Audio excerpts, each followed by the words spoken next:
আমরা আটকালাম, ঠিক আছে, আমরা গেলাম, হয়তো পেলো, শাস্তি পেলো, আমরা সবাই চাই শাস্তি পাক, কিন্তু এই জিনিসটা তো এখানে থামবে না।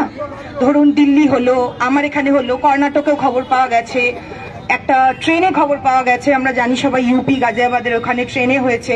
এইভাবে আটকাবে না।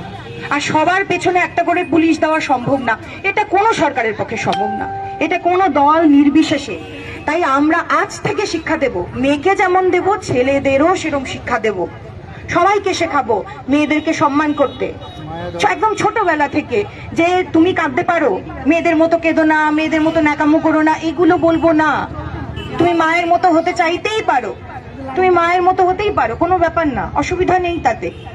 এইটা প্রথম থেকে বোঝাতে হবে, এবং এটাও বোঝাতে হবে যে কে কি পোশাক পরলো তার উপর তোমার তাকে সম্মান দেওয়াটা একদম ডিপেন্ড করে না, তোমার সেটা অধিকারের মধ্যে পড়ছে না। তুমি শেখো, তোমার বাবা মা তোমায় কি কালচারে মানুষ করছে, তোমার বাইরে চলা সেটা তোমার পরিবারকেও রিপ্রেজেন্ট করে, যে তুমি কোত্থেকে এসেছো।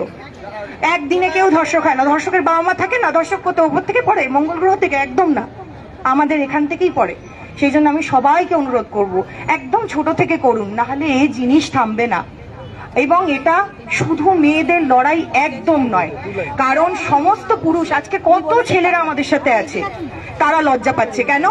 আমি কালকে আপনার বাড়ির পুরুষকে দেখে ভাববো আমায় জড়াতে আসবে, ও কালকে ওকে দেখে ভাববে এ বাবা, এটা আমি সেফ না। আমার হাজবেন্ড এসেছেন, ওকে দেখেই অন্য কেউ ভাববে এই লোকটা তো সুবিধার না, তাই না?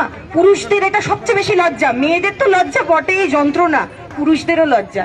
আমি সব বাবাকে বলবো, সব মাকে বলবো, ছেলেদেরকেও একটুখানি সংবেদনশীল হতে শেখান। যে কারোর লেগেছে বা কেউ বাসে উঠছে, হাত তুলেছে, তার গেঞ্জিটা একটু উপরে উঠে গেছে, সেদিকে তাকানোর মতো কিছু নেই।